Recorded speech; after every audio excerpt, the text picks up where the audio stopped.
Well, hello, everybody, and hello, Andy and Chad. How was your guys' weeks this week? I'm feeling very blessed that the longest governmental meeting that we had this week, or that I went through this week, was like 45 minutes. That was awesome. Do you think it's because they had their stuff together? No, they just didn't have a whole bunch of stuff on their agendas. And nobody wanted to prolong the meeting? Yeah. That's not to say there weren't some things on that, got testy or had some stupidity attached to it, but you know what I'm talking about. I think I have an idea. Yes. But yeah, I mean,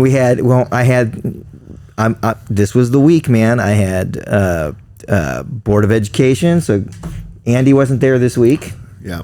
Right? I was in the field working. So that's not why the meeting was shorter. The meeting was shorter because there was not a whole lot on the agenda. Let me clarify, right? And then I had County Commission the next day, and that one was, I think, right at 45 minutes. And then I had City last night, and that was, I don't know, 45 minutes. So it was yeah.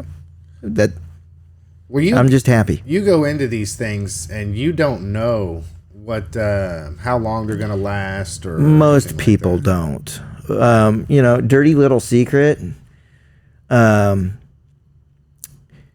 Myself and the editor of the Harvey County Now and several members of city staff usually have a running pool. It's just for pride. There's no money. But we either name an end time or we set an over-under for how long the meeting's going to last, and there's usually somebody that's pretty darn close on that. And I think I'm not going to name names, but someone from the clerk's office last night was within 2 minutes of predicting the end of the meeting. Well, so, I think I know why it lasted 2 minutes longer. It was 2 minutes shorter. Oh, no. Okay. It was 2 minutes shorter. I was going to say there was a 2 minute speech there that I just... 2 minutes shorter than what was predicted. But yeah, it was, I mean, so those of us who go to a lot of these can take a look at an agenda, and we can, at the bare minimum, we can know if we're in for a long or a short. Now, once in a while, there's a surprise. I had a surprise here 2-3 weeks ago where the county commission went 3.5 hours. And then they went into the executive sessions. I left. I mean, I'm not sitting through that yet, too. Yeah, and I think we talked about on the program why that was the case. So anyway, that's how I am. I'm feeling blessed that those meetings were short. Yeah. Andy? Really good. Yeah. I do have a question. Sure. When you guys are always busy, always on, 24/7, 360, it's the nature of your business. Do you get to, like, when they're in session, either be working on something for that meeting and putting your templates together if you don't already have those, or do you get to work on other stuff while you're waiting for those lulls? You almost have to, right? Fill those gaps. I'm usually working throughout the meeting. So the meeting you did not attend, for example, the story that came out, I had that done about 15 minutes after the meeting was over. But that's because I was writing chunks of it during the meeting. Right on. Right? Yeah. And you so I have... When I'm really trying to crunch my time, I have an active filter during the meeting, meaning that I'm like, oh, this is what we're going to write about for tomorrow. And so I'll start working on that. And then when a new agenda item starts, I'll be like, okay, I got to take a break here for a second. And I'll just listen to how things are starting, and then I zone out. And I'm back to doing what it is that I'm going to do for the next day. And waiting just kind of with half an ear for the resolution. Sometimes meetings come up where there's 2 or 3 things that I think I want to take care of, so then I'm not able to be done quite so quick after the meeting. But yeah, and I've actually been at meetings where my story the city could have been this last night, but a couple curveballs got thrown, where my story is all done except for a couple of quotes when I walk into the meeting. Because you know the agenda and what's on the agenda. Yes. I mean, we have these wonderful agenda packets that spell out tons of information. And then when it's, well, I'll give you an example. The night that the Board of Education met and ultimately voted to close Walton School, I walked into that meeting just needing a few quotes and the results of the vote. I was done. I really was. I had everything. That was an issue that I had been reporting on myself for decades, for one. And the lead up to that was months and months and months of discussion of enrollment. And so I had all the information that I needed. And, you know, I took a risk that the conversation would kind of follow what I thought it was going to follow, and it did. And so I went to the meeting, and I mean, most of the time I'm not taking notes with a notepad. I was at that meeting. I was just like, okay, here's a quote, and here's a quote, and time stamping things so that I could go back and double check them when I needed to. And then it was like, okay, who made the motion? Okay. Who made the second, and how did they vote? And so, yeah. And that happens. And it could have happened last night, but again, threw a curveball. Yeah. Interesting. Thanks. Yeah. Yeah. Thank you for the overview. I'm doing good. Yeah. Ready to have our conversation today and glad to be with you guys for a little bit. Yeah. Well, I don't have anything incredibly spicy this week, but I was reading in the Kansan, and I noticed front page news that we've got some economic development things that are on the move. It seems like we just continue to take baby steps forward, and every once in a while we take a sprint. We go about 10 yards, and some things happen, some real things happen. I know there's a lot of work that takes place behind the scenes before that can ever come to fruition, but there's some more stuff going on at the Kansas Logistics Park. Right. Chad, would you care to indulge us? Sure. And what happened this week is, quite honestly, not that big of a deal, but at the same time it is. I mean, you know what I mean? Yeah. It's basically what was going on was that the owner of some property out there that has intention of building some warehousing space, which is going to probably be leased warehousing, wanted his property out in the park to be rezoned.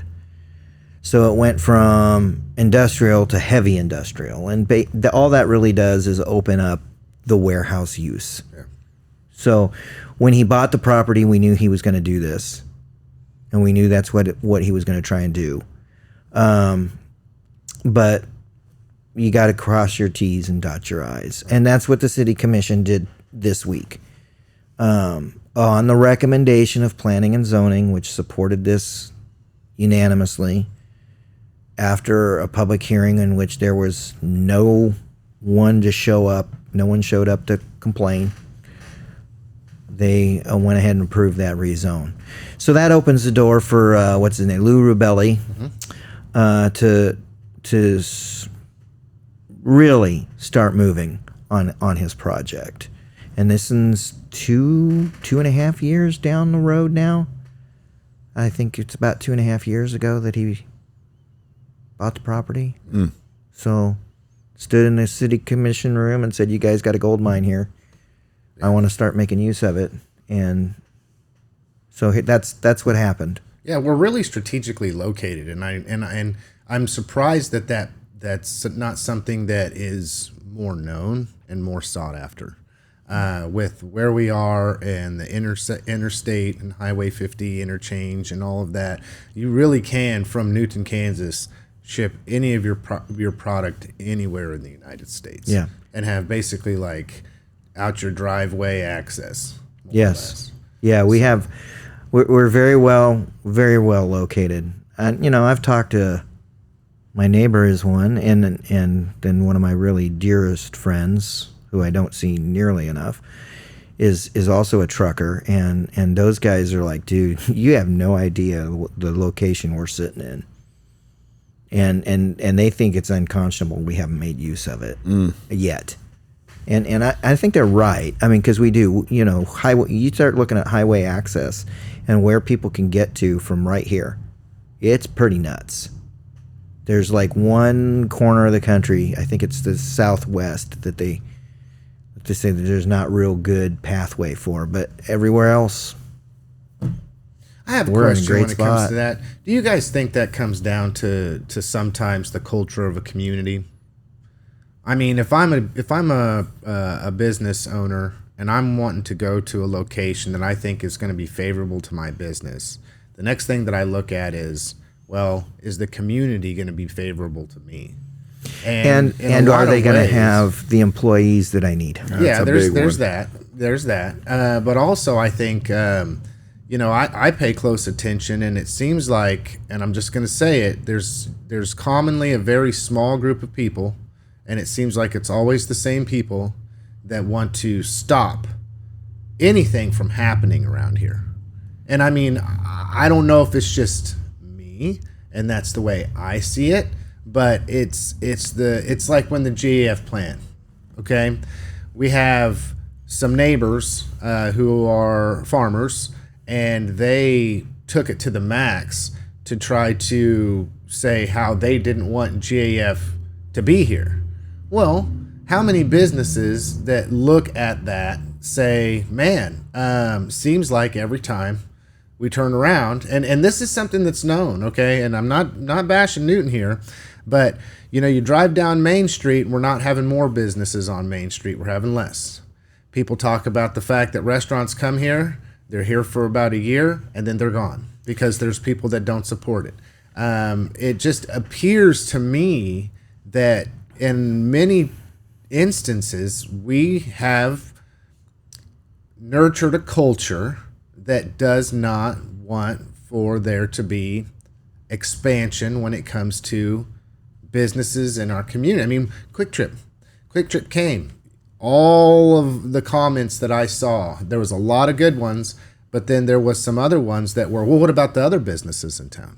It's like, it doesn't have to be a negative. So I asked the question to you guys, if maybe it's just myself that sees it, which I could be looking at it from a perspective of obviously of my own, or whether you both believe that the culture of Newton is such that a business or an entity feels welcome and supported to come here.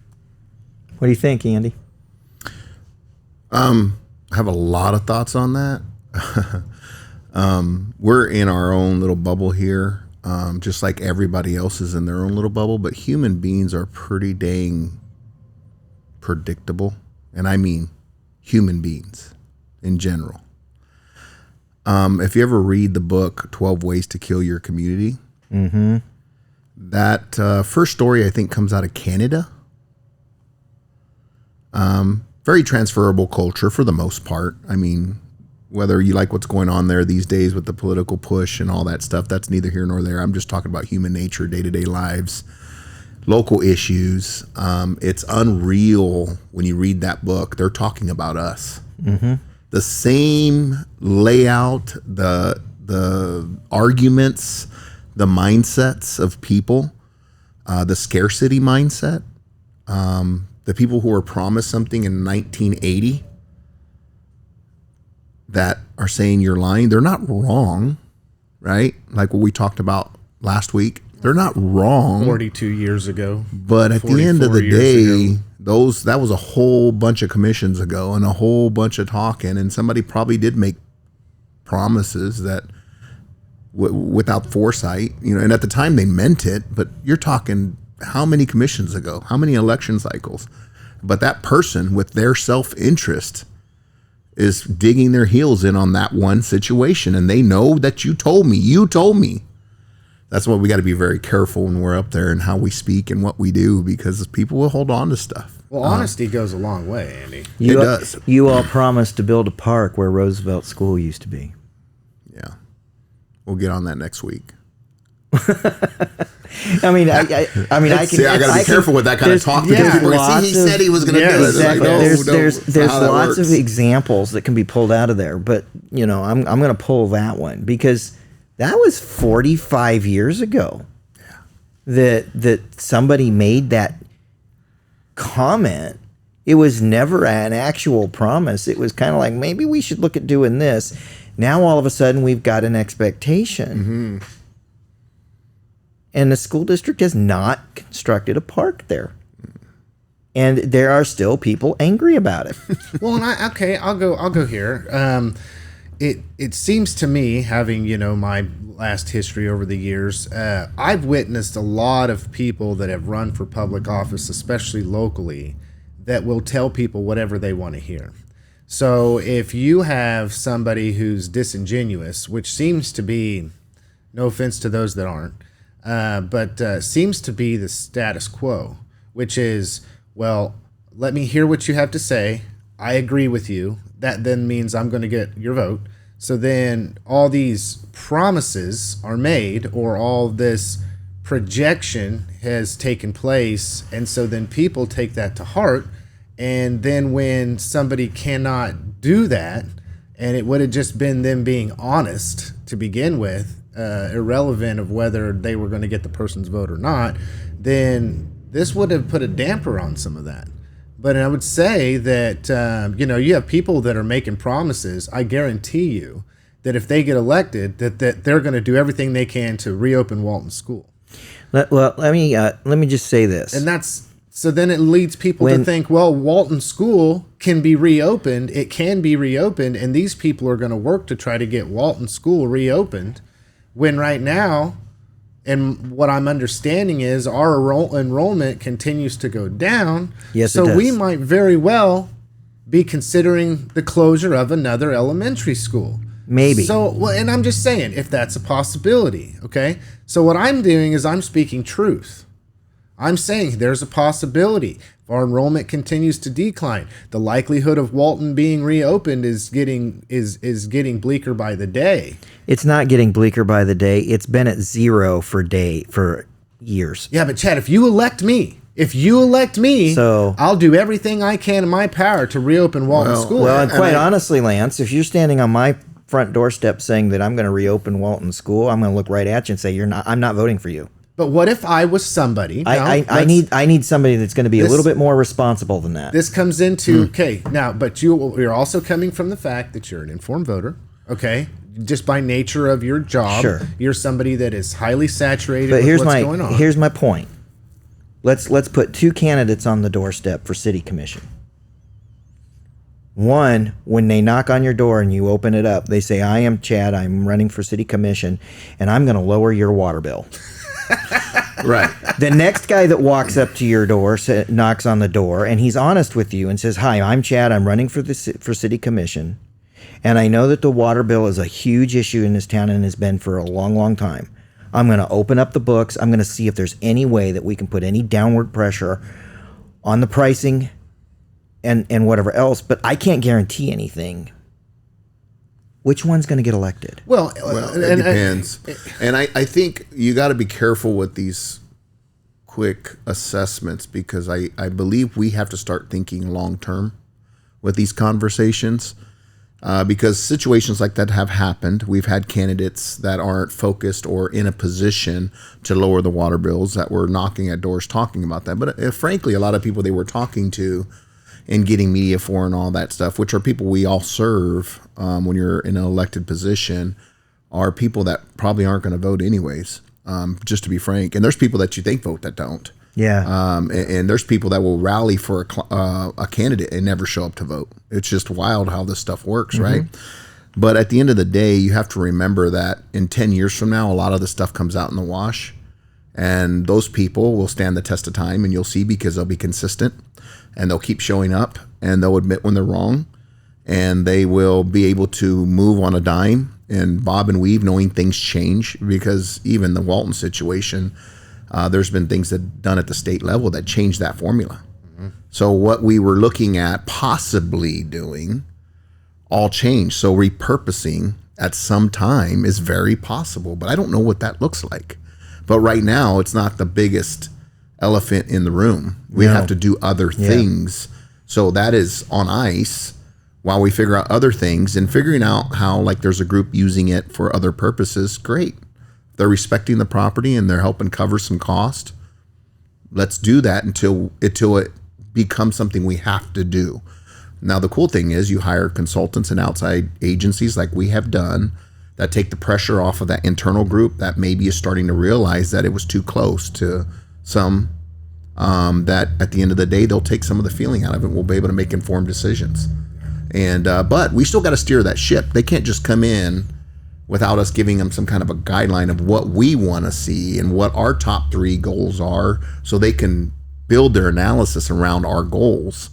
So coming together on what that looks like will be an interesting exercise that I'm excited about being a part of. And we'll see how this goes. October 28th. Yeah. I mean, that's when that's going to, I mean, that was the story that I wrote, was that, there was like no real decisions made at the Board of Education this week. But what we found out was October 28th is going to be a big day. Yeah. Because October 28th is going to be meeting with the consultants to start getting that process moving. And that process is going to be data analysis. And that is going to drive the recommendations for building usage that they are going to bring forward. Right? Right. And that last piece of it, building usage based on data. The Board of Education turned around and spent $18,000 just for that. And that is going to be money well spent. That's up for debate, Chad, because I already know that people are asking the question, well, why would the school board need to spend $20,000 to have a consultant come in? I could tell them what they need to do. They just need to reopen Walton. That's why we're having all the problems. That's why you cannot that's why we're having a reduction Walton in school. All these people don't want to come to Newton now because they don't have Walton schools to go to. Right. Okay, Lance, I think you're trying to steer me, so I'm gonna go there. You can't reopen Walton with the continued reduction in enrollment that this school district has suffered over the last decade and is going to continue to suffer over the next several years. It was the only reason people came here, Chad. I mean, I'm just regurgitating information and comments guess that what? I witnessed. There are less kids. Period. Well, then we need to close. Not just here, everywhere. Well, it's a national and here's problem. This. I'm not saying this, folks, but there would be some that would say, well, we should close 2 elementary schools in Newton. We should reopen Walton because that's going to draw people to Newton schools. Interesting. Poppycock. And now we're into an argument. Okay, but this is I'm just well, but that's people that want to argue with themselves, Yeah. I mean, that's just people. And again, we'll go back to when people put their heels in the ground over certain things. You're always going to have those individuals, but they're going to be most of the time very far few and in between. It doesn't mean that their opinions don't matter, their feelings don't matter. None of that matters. I mean, they matter as individuals. But sometimes you got to know when just to listen and walk away. Yeah. So if you want to, I'll give you the plan. This is how we reopen Walton. We're 5 years away. Get busy. Bingo. Get to the bedroom. Let's get it on. Got some Marvin Gaye. Okay. We need kids. Yeah. And without the kids, we can't do it. It's just that simple. Why aren't people having kids? Why would you now? Thank you. This is what our younger generations. This is what the conversations I've had with some of them. Okay, I got a nephew who's in his 20s and working ridiculously hard. And he's been dating this girl for years. And our entire family knows he's going to marry this girl. The question has been, why haven't you? I mean, let's get started, man. Let's get this thing started. Right? Right. Here's the answer. I can't afford a house. I can't afford to support her. That's tough. And then I watched on the news just yesterday that housing prices have skyrocketed Oh, yeah. nationwide. Oh, yeah. Folks, it's not just us that is seeing no supply and 10 and 15 and even 20% increases in value year over year. Yeah. It's going on everywhere. And so those folks, like my nephew, are looking at this going, why on earth would I bring a kid in here? I can't afford the house to put him in. I can't even afford to marry my fiance or my girlfriend. Right. I can't afford the food to feed them. I can't afford. And they're working like dogs. And then on top of it, Yeah. well, if actually I do have a kid, 5 years after I have that kid, I'm supposed to entrust them to a school district that our entire country is at war over. I mean, straight up. All due respects to every state legislator that has come through the state of Kansas the last 40 years, they have all waged war on education. Well, and I'll go this. It's gotta stop. It's not just education, Chad. Okay, and this brings me to the topic that I wanted to talk about. That I wrote an opinion piece, and I appreciate you putting it in the paper. And it came down, and it talked about identity politics. And I'm going to say that when we talk about it, because I've been in it, and I thought it was different at a local level than it was at a national. So I diagnosed identity politics and politicians pitting each other against one another, and one side versus the other side, only two options to pick from, and this. What we were talking about in the past too, rhetoric that is so demonizing of one or the other, et cetera, et cetera. And the key is how do I identify, right? But I'll put a cap on what you're saying is everything that you just said, on top of the fact that nobody knows what tomorrow's going to bring. I mean, if you look at it from a perspective, there are people that will sit out there and say, well, there's no way I would bring children in this world because if Donald Trump gets elected, then all of a sudden our world's going to fall apart.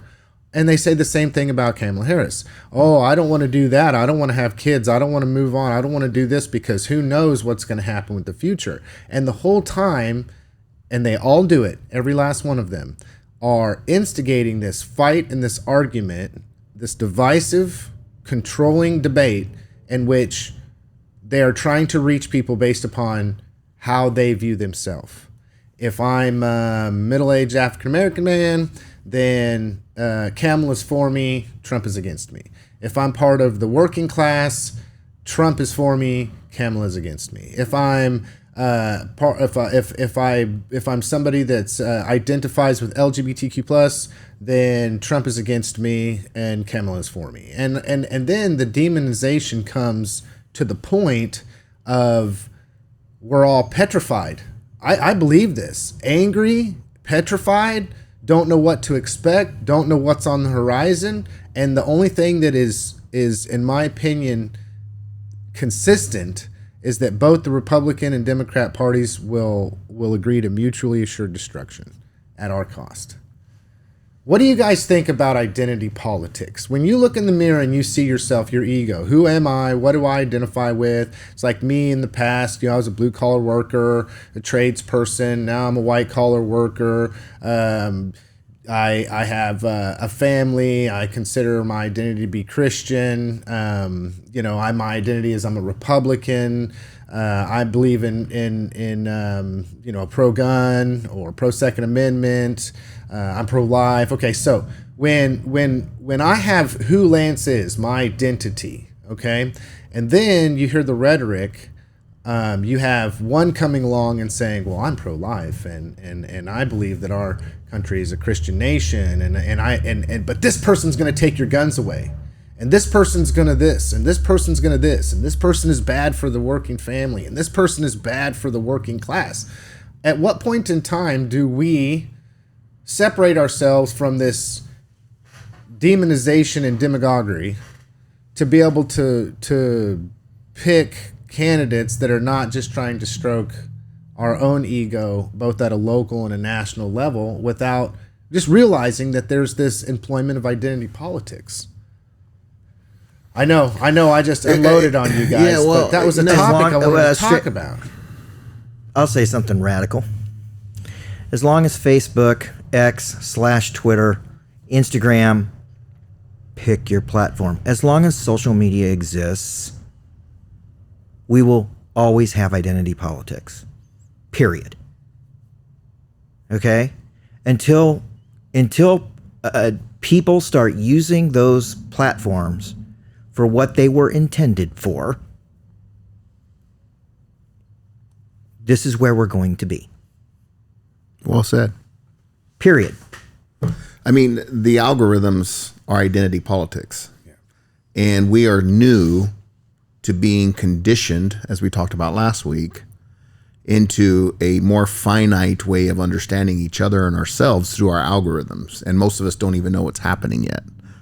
That's why you're having problems with girls on Instagram in particular. There's a very particular study and data and stats that will tell you what's going on there. Adults that are looking at what they're seeing are being conditioned, and they're being conditioned to make the platform more money, which is to stay there and wall around whether you hate or you like, or you're in your echo chamber, or you're on something that kind of spurs you on. This is all new. So I think this continues for a while. I think these are big long-term shifts. I think we're just seeing ourselves more raw than we've ever seen ourselves before, because we're being plucked apart and diagnosed at deep levels. It's almost like taking your subconscious and putting it at the forefront of your brain and realizing that there's some things about that guy that I'm looking at in the mirror that I really don't like, but it's me. Or there's something in that person that I don't like, and I don't realize it's because it's mimicking something that I am at my deepest core that I don't like, but I'm not willing to deal with it. I think right now we're just looking in the mirror for the first time in a deeper way. That is literally our habit patterns, what we're looking for, the things we're doing every day. And it's being shown to us, which creates identity politics. And trust me, these platforms and these campaign people, they know that. Oh, yeah. They're profiting off of it, and they're doing anything and everything they can to do to win. And that's the number one goal, because there's a lot of those people out there, win at all cost, right? Yeah. And I know I have that gear. So I understand it. I don't always agree with it. And I do think you should not employ that all the time, because some people do it all the time. I think it needs to be measured, but God knows I'm working on that part, because I want to win every single time. And that's not right. But that's beside the point. I think that, Chad, you just hit it on the head, man. It's the social media. It's this new world we're living in, and it's dividing us like crazy. And I'll tell one quick story. When I was a kid, there were two big kind of gang leaders that we all knew of that didn't live in the neighborhood anymore, mind you. They lived in a really nice part of town. They were the guys that came in every once in a while with the nice cars, and they would leave. And a lot of people knew who they were. They were like, whoa. There's the person I want to be like. They're in the neighborhood. Yeah. You know, they were the ones that had the really cool cars that stood out. And I remember one night going to a gathering to one of their houses, and you think these guys would kill each other on sight. They were actually sitting together at a table. And there had been some things going on in the neighborhood where their factions were literally at each other's throat. And you realize, oh my gosh, they're using everybody. And I see that as the Democrats and Republicans right now. Isn't it interesting that they're red and blue? I think it's a form of that. There's people, let's use the COVID passports as a way to march in, a different way of identification, very intrusive, very stuff that I don't like.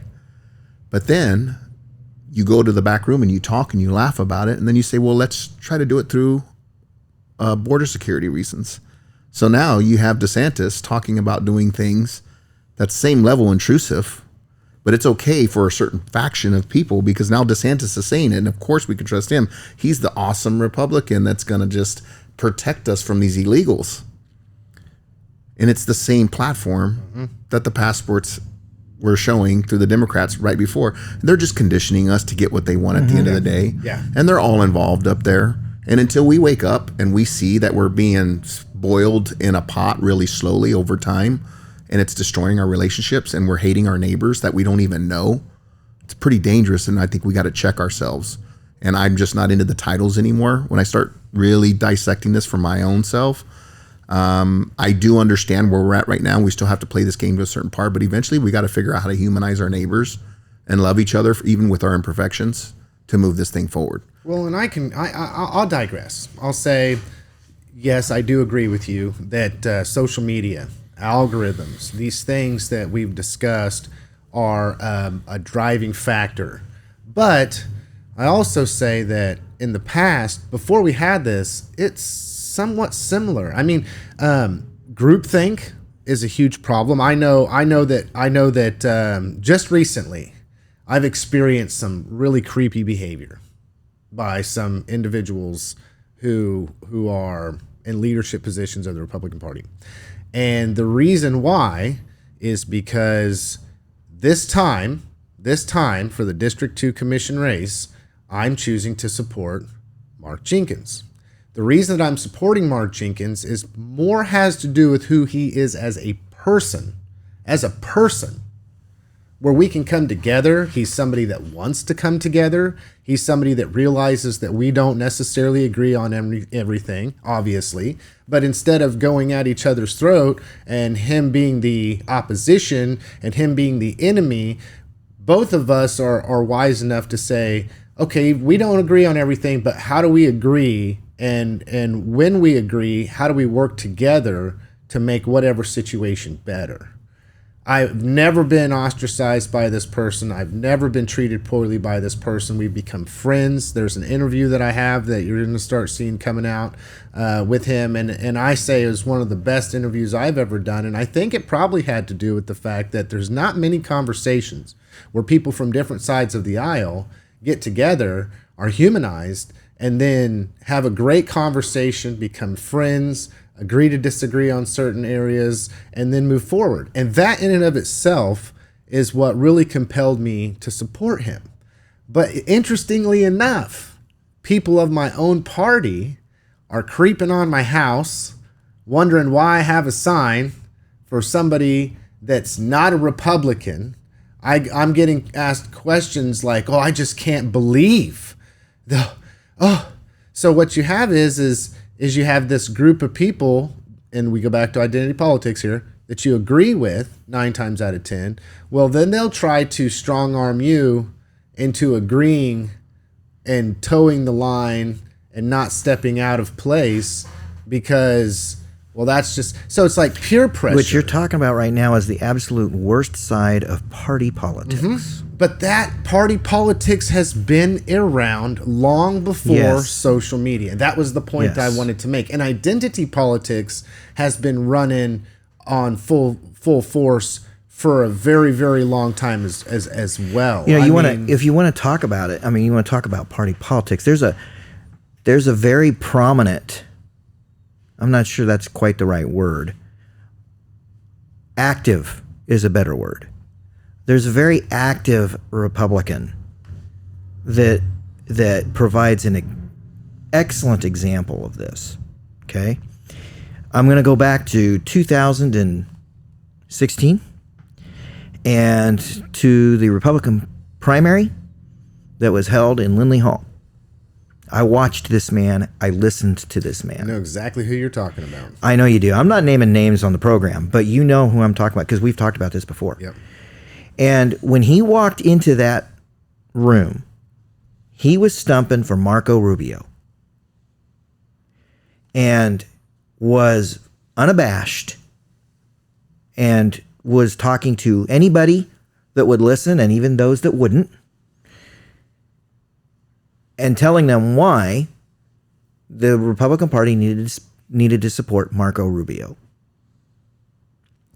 Well, you know, there were at that time 5 candidates that could have been supported that day.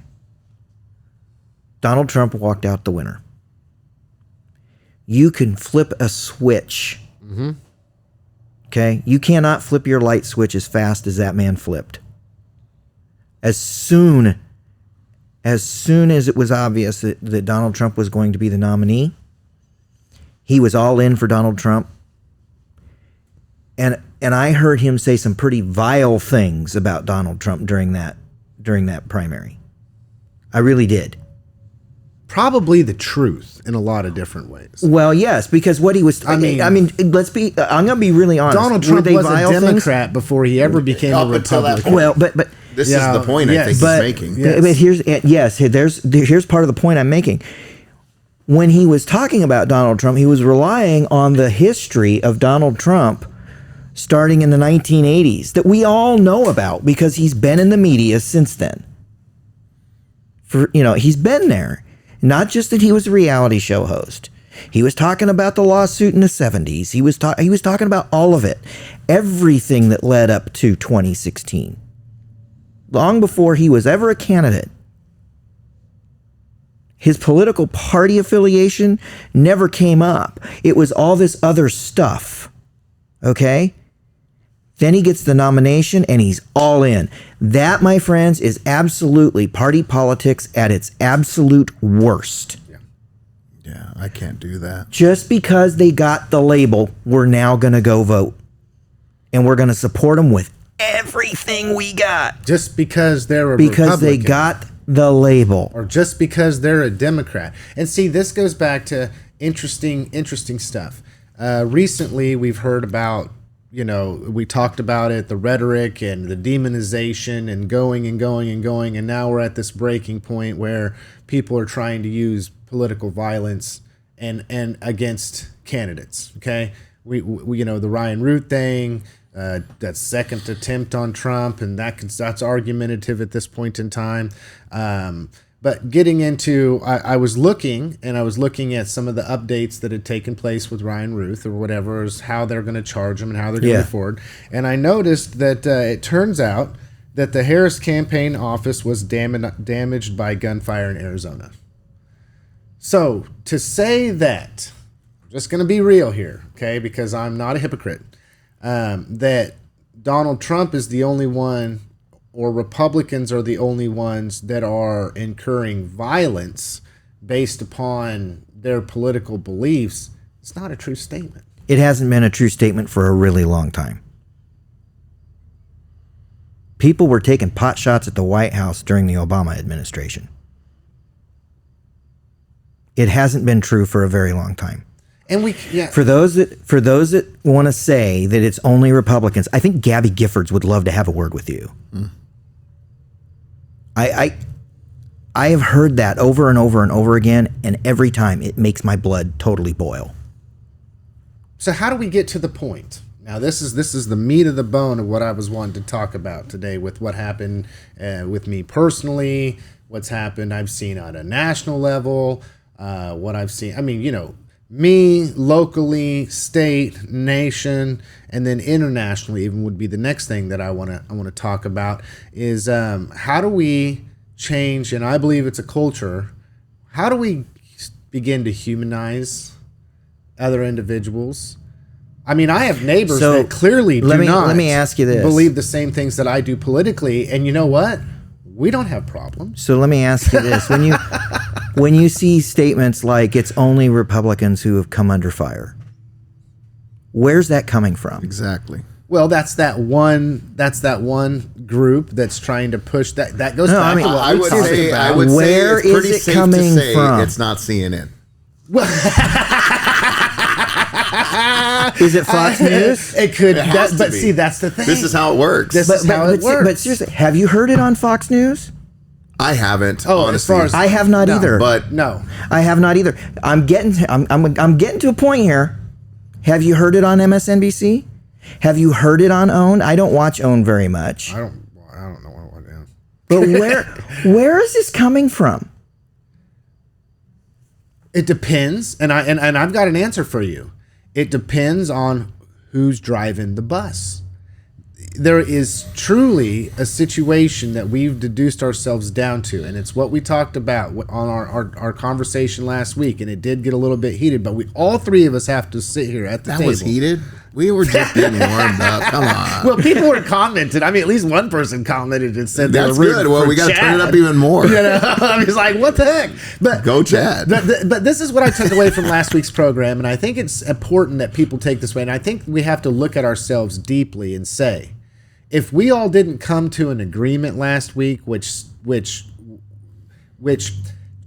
possibly is the beginning of changing a culture or what we're talking about, which is that if you're watching one brand, they're pushing one propaganda. If you're watching the other brand, they're going to put something slided this way. So it doesn't matter. I mean, if you're watching one or listening to one and you're not considering that the messenger already has a predetermined idea that they're trying to project onto you, that they're wanting to feed you with a slided, and that's really how I look at it, is their perspective. It goes back to identity politics once again. You know Who are what? they trying to But get? see, I asked those questions. It's coming from social media. That's where it's coming from. Now I'm going to stoke the algorithm, and I'm giving you a wonderful example of how we get out of this.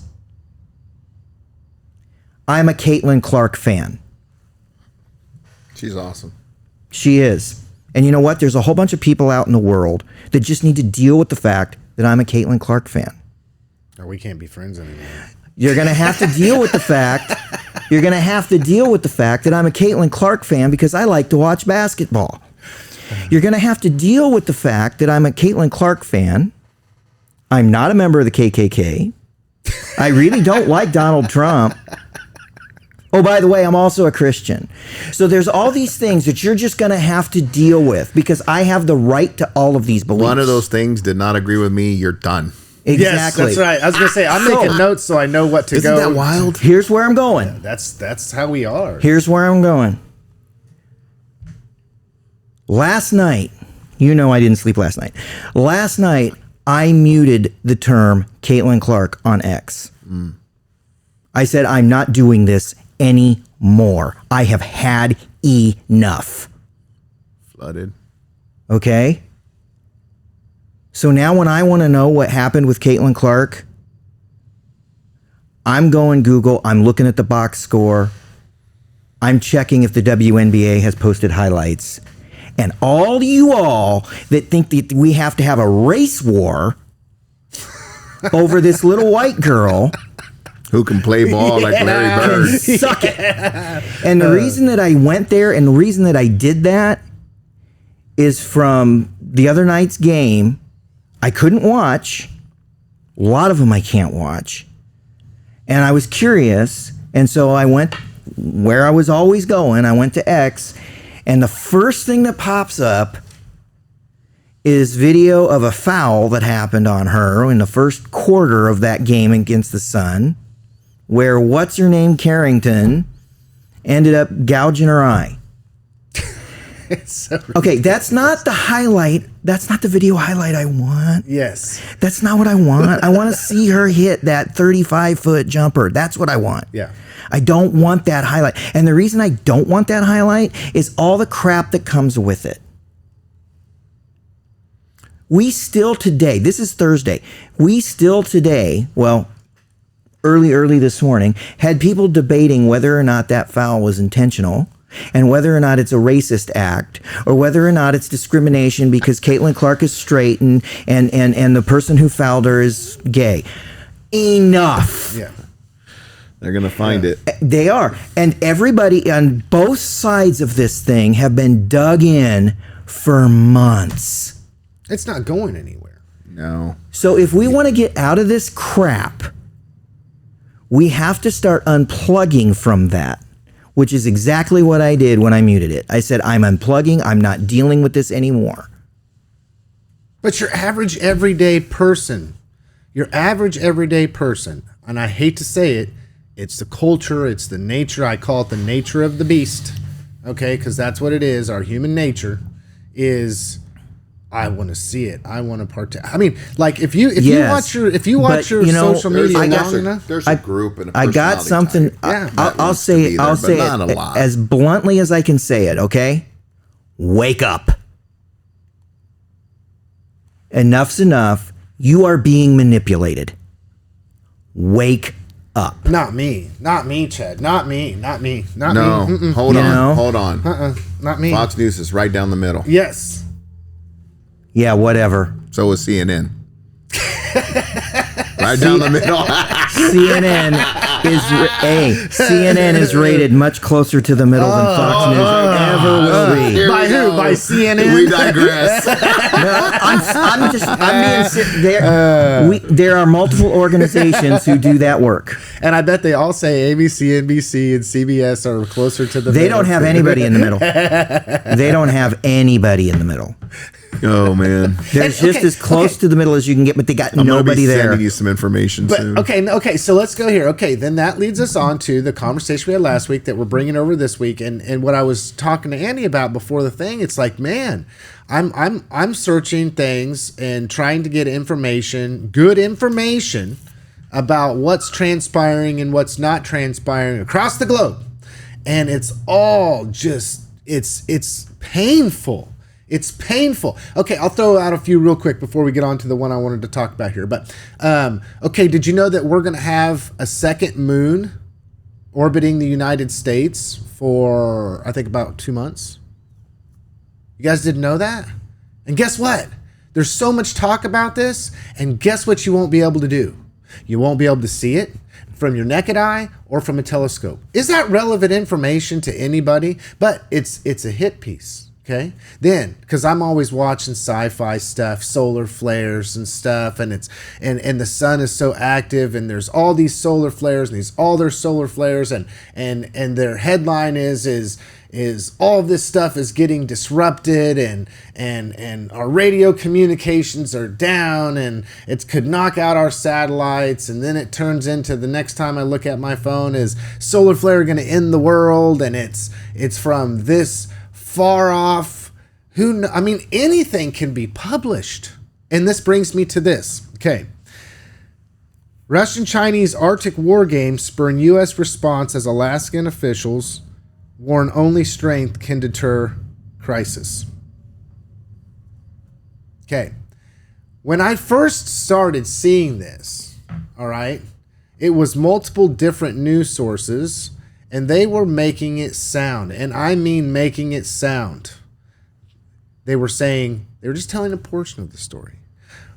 Russian warships head to off the coast of Alaska. Chinese Russian warships are off the coast of Alaska. America moves troops to area near where they're going to be at, and oh, they found they just discovered three planes from Russia flying around in airspace over by Alaska. And then eventually, as you dig and you dig and you dig, you find out, well, this is no more than a training exercise.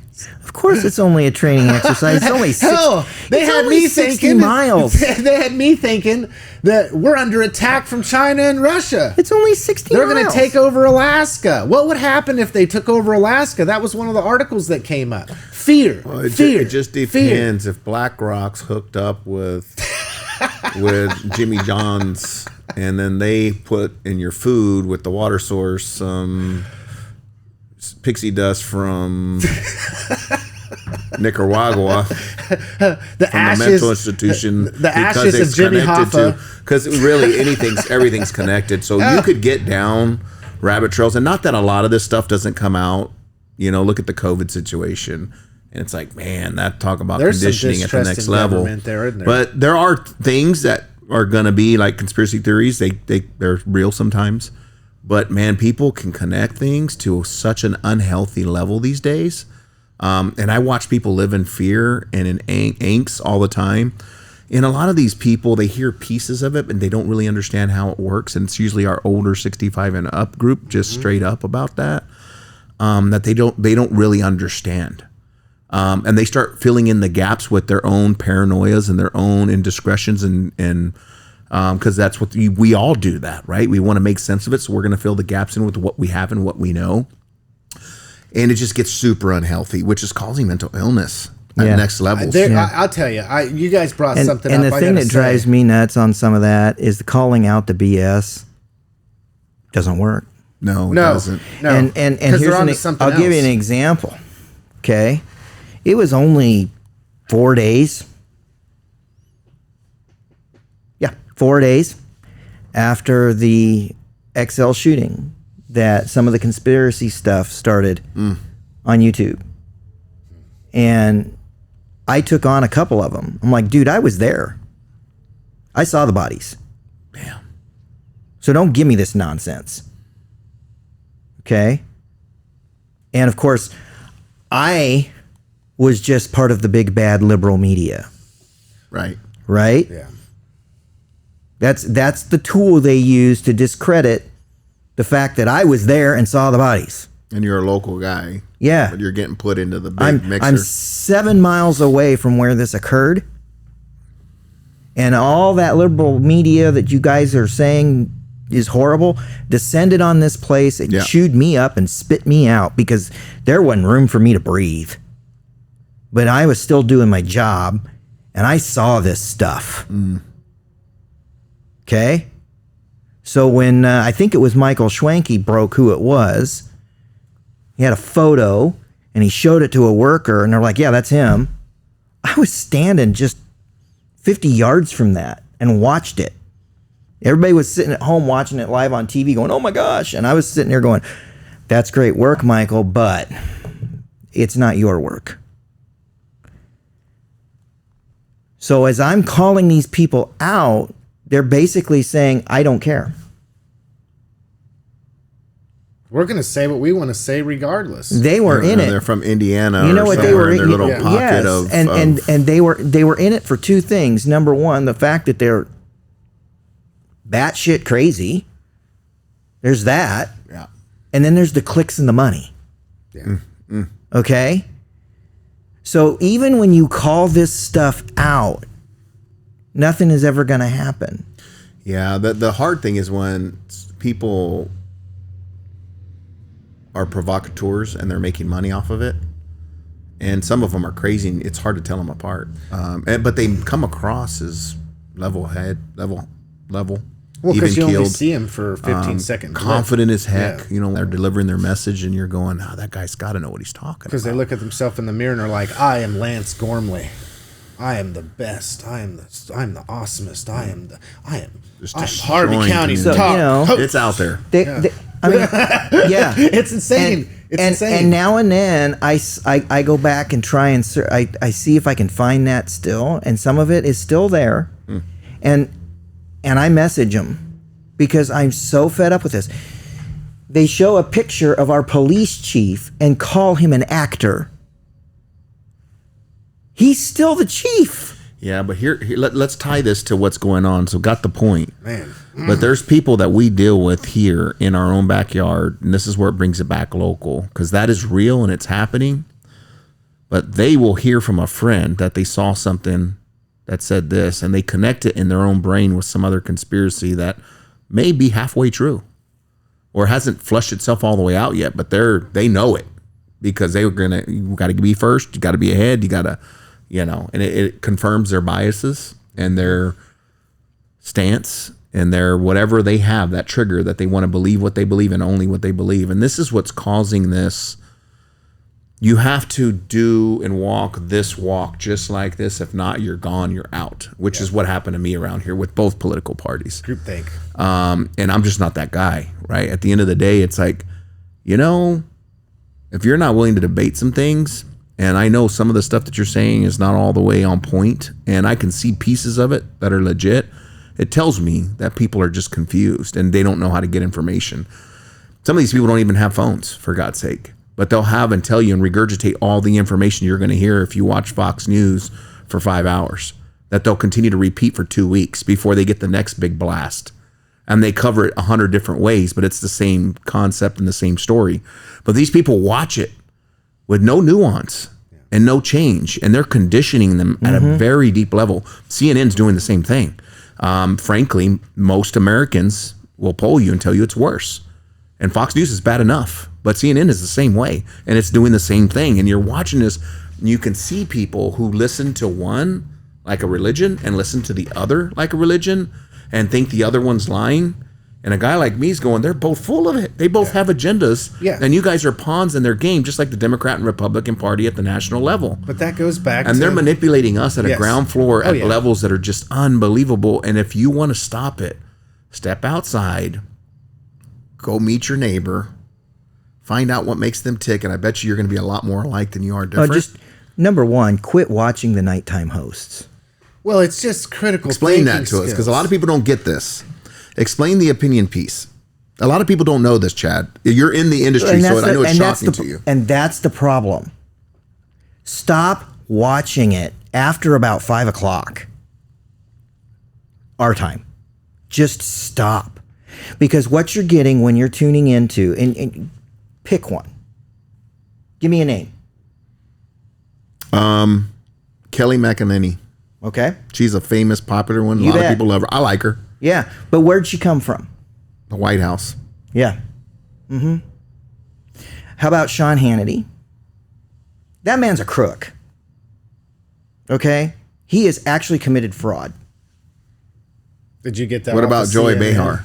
You bet. Another one. Lawrence O'Donnell. What about Oprah Winfrey? Oh. Don't say that. We'll get canceled. How about Lawrence O'Donnell? I mean, and as of late, we're already canceled. Dude. I know we're canceled. The algorithms like to bury us. They don't like they us do. at all. And as of the last few years, Anderson Cooper. I mean, I'll just throw some names at you. It's sad. What they're doing is they are sitting there. They look like a flippin' news anchor. Yeah, they do. And they are spouting this crap off. That's why I'm saying quit watching the nighttime hosts. Because what they are paid to do is get ratings. I'll throw this. Get clicks, and they are and to some extent all journalists are paid to try and get ratings. Yeah. Okay? Because we're all evaluated based on how many people are accessing us. But what those guys are paid to do is spout opinion. And here's the big difference between print and television. When we have opinion in print, it's labeled. And we're not trying to deceive you. We're telling you, this piece written by Lance Gormley is on our editorial page. It's an opinion. But on Fox, CNN, OWN, pick one. MSNBC. I'm trying to be fair, okay? Yeah. All of them. Mm-hmm, mm-hmm. All it's what they call it is the legacy media, right? The old channels that are trying to stay. They're trying to stay relevant and make money because the shift has happened so rapidly. They started chasing dollars and market segments versus stories and truth. It's a marketing and they play. are trotting these people out at night, and they are thank you for using that name. They are trotting these people out at night. And when you watch them, they look like Walter Cronkite. They don't act like him. And there's no label. There's nothing. In my opinion, it is incredibly dishonest. Well, they take the fraction of the truth. This goes back to goes full circle back to critical thinking. They are using the Rush Limbaugh method. We find one little sliver of the truth somewhere, and then we spin it out 375 degrees. This is not new. And straight up, I know people call CNN, MSNBC, Fox, they call them legacy media. They are not. I don't know if there is a legacy. I mean, I see what Andy's saying. They haven't been doing this nearly as long as the real legacy media. But even then, I'll go here while we're all talking about it and we're naming names. I don't necessarily trust ABC, NBC, CBS. I mean, I'd like to say... Look at what just happened. But look what they did to themselves at the debate. That is legacy media. That was not a debate. No, and that's it was. It definitely blew out of the. It definitely reminded. I'm not. 70% of the country goes, that's crap. Even people that don't agree with the political lines. This is how they operate now. I mean, even here locally, and I'm not going to name. And that's a not group, a small number. That's like when you have your extremists plus their friends and family because of how confident you are with delivering your message. When 70% of somebody says something about a one thing and go, that was pretty bad. That was biased. We haven't had. I don't even like Trump, but that was bad. Well, and we haven't had a real debate in a very long time. I don't disagree with that at all. That's scary. Yeah. Well, because it's a guy. But see, this goes back to this. Okay. It's just like this goes back to the last 2 weeks that we talked. Last week I posed the question, who do you think it is? I think it was last week, might have been the week before, but who's responsible? The messenger or the individual receiving the message? At some point, the consumer has to stand up and demand what they need. But okay, but not what they want. Turn off what they don't want. And that's not what's what happening, they want. though. Okay. They need to demand what they need. I agree. Have you seen the ratings on these media stations? Oh yeah, it's. I mean, you get somebody that could be dangerous if they chose and they are switching. Megan's good at making money. She's smart. You get somebody like that with as much power as she's gaining. She has more eyeballs and attention than CNN has altogether. Well, Tucker Carlson is just one person with a small group that she runs and owns now. That's killing it. She's getting more attention than CNN. Crazy times we're in. Well, and I'll say now there's a lot of responsibility with that. Yeah. And that becomes dangerous at some point because some people are buying into her hook, line, and sinker because she can sell it really well. Yes, she can. And that was the thing that I was going to say. I mean, at some point,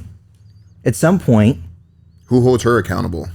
It's going to be the viewers. And at some point, when are we as consumers of this stuff going to demand actual journalism? I don't know if that's going to happen, and the reason I say this is this. I take it back to, because we've developed a culture of I want to be in my little section and you be in your little section, as long as I'm going to continue to get fed this fodder, and it's going to be what I think or what I believe, or you can't tell me anything wrong about this person. Because there are people that will likewise say, I don't watch anything but Sean Hannity.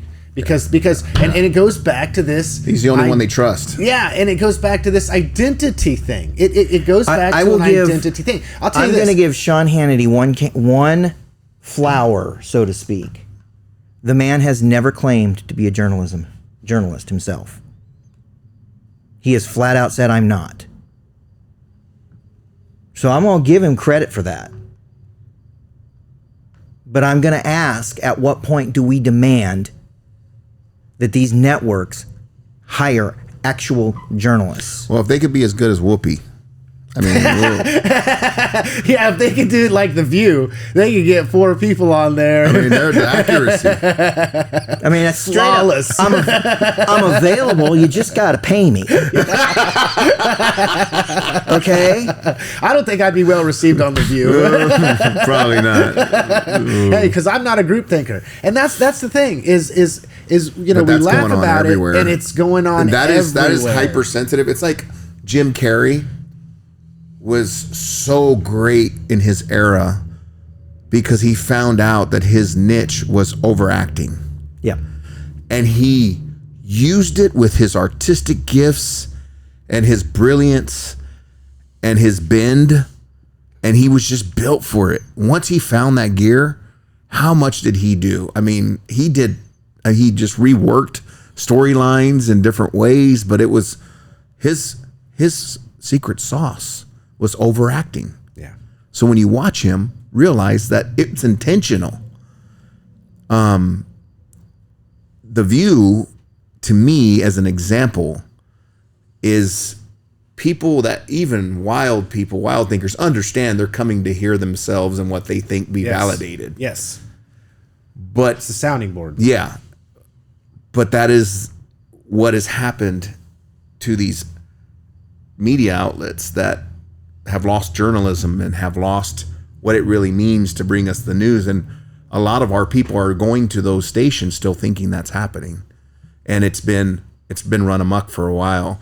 But they are the beginning of the trend, I believe, that now these people have bought into, and they're looking for money and trying to keep shareholders happy and taking all ethics off the table to get it done. And there's example after example on all of those media stations of how this has been done over a while. You hit on something last week that was so telling with the risk of being first. Yeah. Yeah, I thought about that all week. Oh, that be was first? so good. You're right. That's so good Like because even that puts with the shooting that happened at the First and Main gas station. Yeah, you want to be first. The You risk want to to be be right. first. Yeah. And there's a balance. There's a balance to what you have to do. And guys like me that are consuming, we're just consumers of what you're bringing to us on a local level, which is, again, we need to start separating the national and the local level.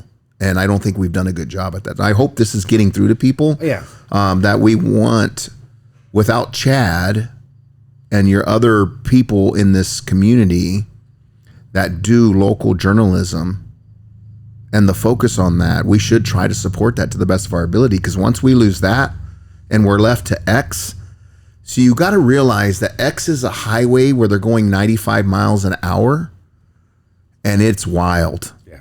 There's no real pull off to a neighborhood on that thread. And a lot of people are getting addicted to it. And they've been addicted to it for 12 years, but it's a certain type of person that shifted to that platform, and it's how those algorithms are giving. So you got to realize that Tesla is a data gathering company before they're a car company. Correct. So all the moves that Elon Musk is making is to gather data for AI and algorithms for him to build his empire. Yeah. Full stop. So people can stop with the, I mean, if he's a capitalist, I am too. I understand the play. I think it's brilliant on the business side. But we as consumers have to realize what's really happening here and just at least be aware of the places you're playing, because you're going down a really rough neighborhood and you've never seen it before. I know, and you're in a lot of danger. And don't let your kids go down the same way. And they're even talking about, come to the realization that when you're on when you personally are on Facebook and you are on X, you are the product. 100%. Period. That's what you have become. and the scary part is, and we're going long, but I say we'll go long today. Does that work for everybody? Just a little bit longer. It comes to ABC News reports, Russia and Iran are using AI to influence U.S. elections. And Well, and see this. how do we not inherently know this? This is my thing, right? Okay. There really is a push right now for there to be a suppression of freedom of speech, therefore freedom of thought and projection of that on these social media entities because of the same things that we're talking about right now. There's been fact checkers during the COVID-19 pandemic that turned out to not be fact checkers at all. Just basically, if you were against a certain mantra or you didn't give a government approved, I mean, that's really what it came down to. If you said anything about COVID-19 during a period of time that was anti the message that was trying to be pushed from our U.S. government, then you were considered somebody that needed to be fact checked and your opinion needed to be removed. We see that now. Do we not know that now? Do we not know that? Are there still people that don't understand and have not caught up to the fact that just as much as we're talking about personal responsibility when it comes to what you're consuming, that you are responsible for what you are reading, you're responsible to critically think and fact check and research. Now we want what? The government to take care of it for us? Or do we think that goes back to the responsibility? Once again, it goes back to the responsibility of me as an individual. If you're free to say what you want to say, believe what you want to believe, then I am free to think as I want. And therefore, I can either choose to believe or disbelieve that. Good luck. I think one of the things I'll say, and I think it tags off of what you're saying. I'll just leave not to get too far into the conspiracy theories here. But you're talking about personal responsibility. Ultimately.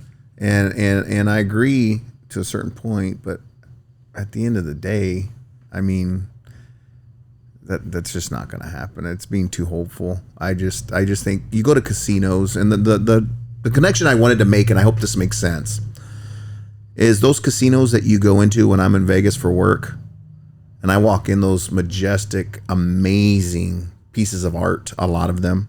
And it bothers me when I see them dump something in an area because if it's a new technology or something, it just doesn't look right because everything else is so well thought out. You can tell when they change something in, and it bothers me. But anyways, it's another story because they got these little electronic ticket things that weren't supposed to be there in the original build, and you can tell it doesn't fit. It just makes it look crappy because they are just brilliant pieces of art, the architects and the thought that went in behind these things.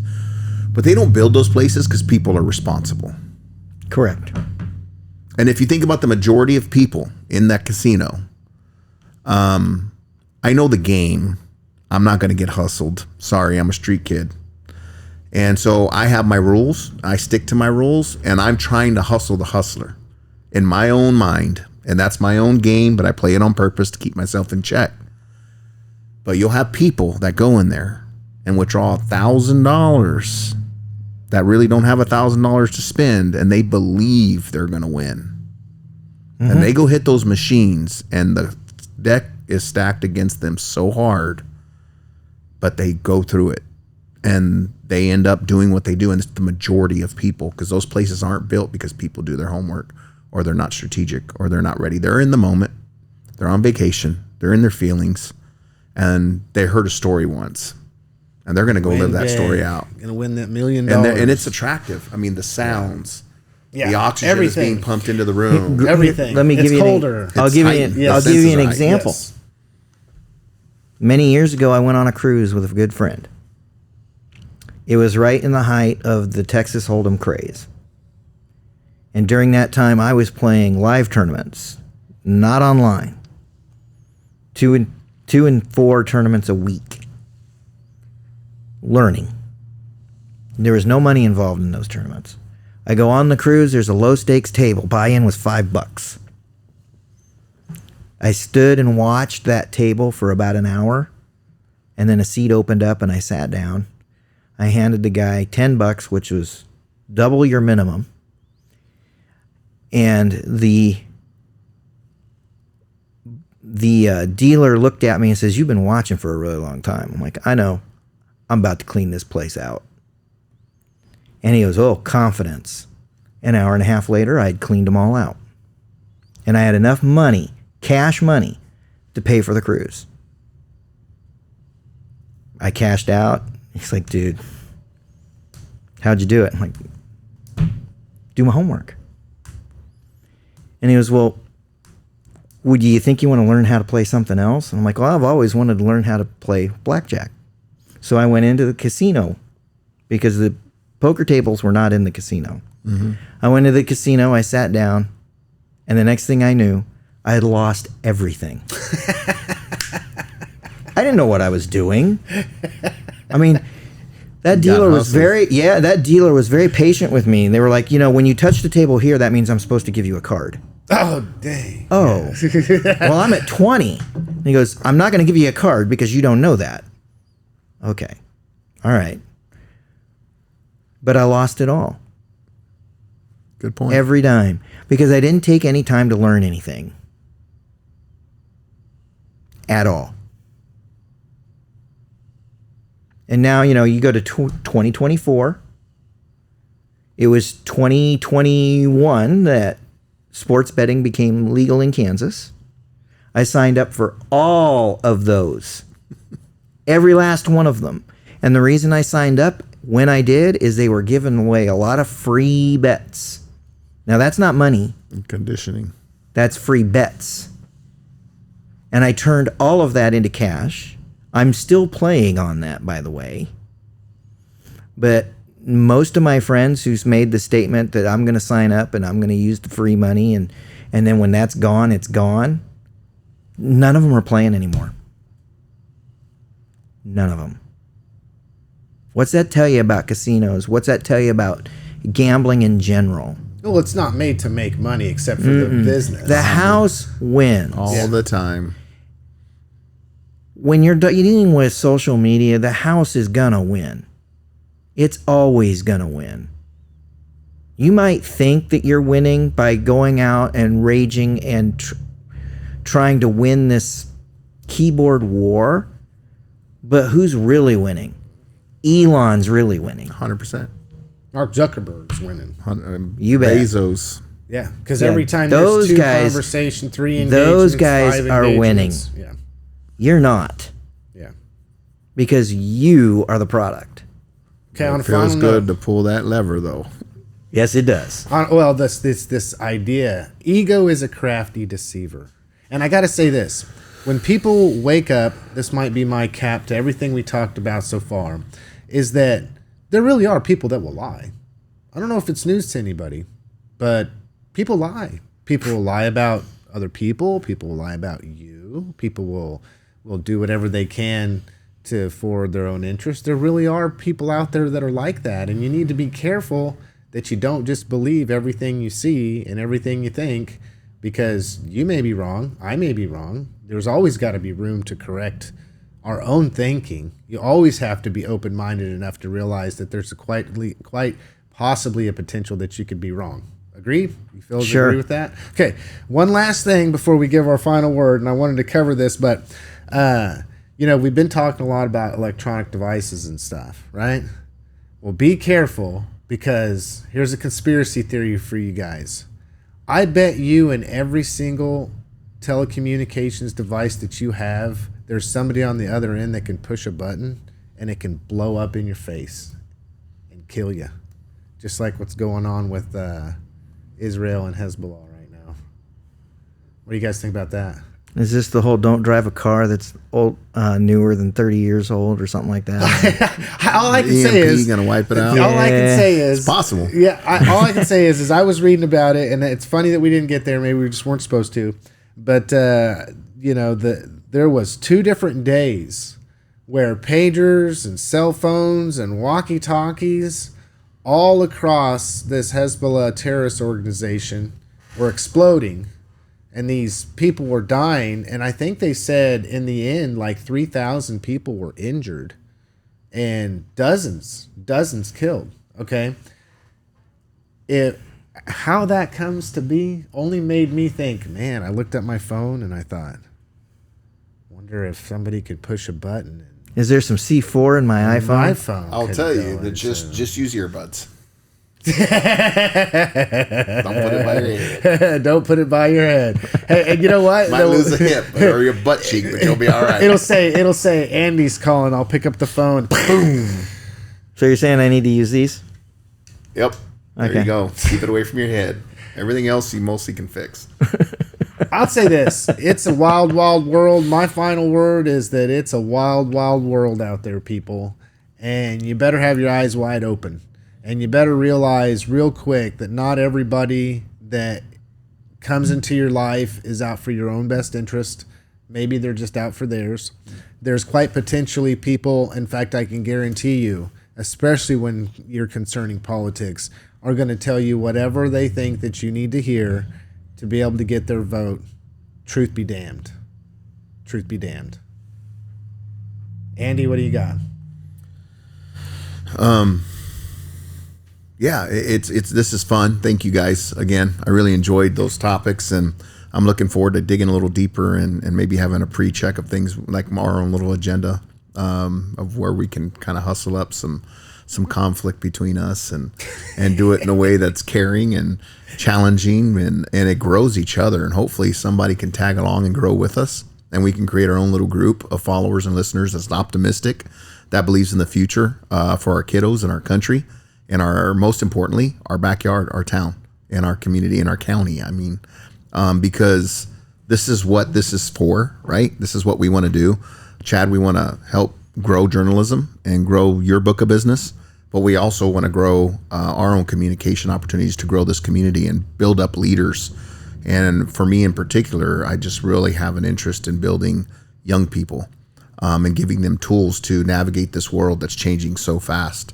And learn how to handle conflict in a way, like Nate Regier would say, right? You can have some casualties without conflict, right? Right. Casualties and conflict. Like, how do you have hard discussion and not build walls and barriers against somebody else? And there's sometimes you just have to deal with somebody in a way that you're just not going to deal with them anymore. But it doesn't mean you have to hate people. And it doesn't mean you have to let them own your life. And you can just still move on. and still have a great life and just go project the things you want to project. You know, I had a pretty straight up conversation with somebody yesterday, and it's like, you know, the thing is you can think and be whoever you want to be in this country. And there's a lot of beauty to that. And sometimes that comes with scars for some. But at the end of the day, it's our right to do what we want to do. You can play with who you want to play with. So anyways, set your boundaries, keep growing and learning. And I hope that this podcast will hopefully eventually start changing some lives out there and changing the think. Because I am recently so disappointed with our system, with the Democrat and Republican Party, with what's going on. I cannot tell you, everybody that knows me knows where I'm voting. But at the end of the day, the person I'm voting for shouldn't be in political office. And frankly, I'm not sure they wanted to be there, but they have a conviction that they're falling out whether you like it or not. And when you look at the bigger picture, it is so scarred. And it's because we are getting used at the national level, and it's hurting all of us. We've got to just become aware. Well, my final word is I hope I made sense today, because I haven't slept in a long time. And I can vouch for that. Yes. And I got a story coming out today, well, Thursday, that I hope people will read, because it was a rough one for me, because it's always a rough one to write about the probable early end of life for someone. And a family that kind of needs Andy Ortiz's in their life. And when I say that, it means that when you butt dial somebody at 3:51 a.m., their reaction isn't like, what is that son of a gun doing? It's like, what does he need? And that family is, they need this community to kind of step up right now. And so I just would encourage everybody to read it. I went out social with that story already. I didn't want to wait around for print. I felt like it needed to be out quicker. And so we can jump online and see that? Yep. Okay. And it needs some attention. As a matter of policy, it's behind the paywall right now, but that's because it hasn't really reached that point where we would pull it out from behind it. Are we able to put that link in the comment sections and down in the? Oh yeah. Okay. Yeah. I'll get on that and I'll go share it. And away. there's a GoFundMe link, so awesome. share that around. So, but that's my final word. Thanks, Chad. Thanks, man. Well, once again, thank you for listening to this episode of Harvey County Talk. Thank you for listening to all the episodes that you have. If you haven't, this is the first one. We'd like you to continue following us just to hear what we have. You can also engage with us by just sending a message or maybe just commenting in the comment section about maybe what you would like to talk about or what you'd like us to talk about. And I'm just going to say it the way Bob Barker used to say it, end on a different note. Make sure and spade and neuter your pets, folks, to control the population of animals. Can I? Yeah. Can we agree next week to have a fight about something? Yeah, we can. Like, for real. Like, let's just debate something like that all three of us would be like somewhat different on. Yeah, if you can find one, sure. Let's see if we can do that. That would be so much fun. We can. Guys, pay attention. We're gonna have some fights. Yeah, we'll do it. All right. Thanks, guys.